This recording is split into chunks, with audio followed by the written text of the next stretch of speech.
ถ้าในกรณีที่เฮาอยู่ฝั่งไทยหรือว่าอยู่ประเทศไทยมีบัญชีไทยอีกแล้วเฮาอยากซื้อเหรียญด้วยตนเองเนาะคือในขั้นตอนนี้มันก็ซื้อได้เนาะมันก็เฮ็ดได้เพราะว่ามันก็มีแอป Binance คือกันมันเป็นแอป Binance ที่เฮ็ดเนาะก็คือแอป Binance ไทยเนาะมันจะแตกต่างกับคนลาวเฮานิดหนึ่งเนาะจากแอปที่ลาวเฮาซื้อขายน่ะจะแตกต่างกันหน่อยหนึ่งแต่คนว่ามันอยู่ที่ว่าการลงทะเบียนนี่ติเนาะมันจะสับสนได้มันจะซับซ้อนได้ถามว่าเจมส์ฮู้จั่งใดเนาะ เจมส์ก็บ่ฮู้ดอกว่าเจมส์บ่เคยเฮ็ดแต่ว่าเนาะเจมส์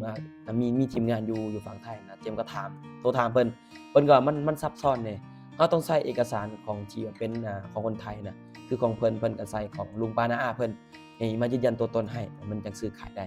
มันจะแตกต่างกับอันนี้ของลาวเฮาแหน่เนาะเพราะตัวนั้นมันจะซับซ้อนหลายกว่าเด้ตัวนั้นเนาะคันเราเฮ็ดผิดเทื่อหนึ่งมันก็แบบ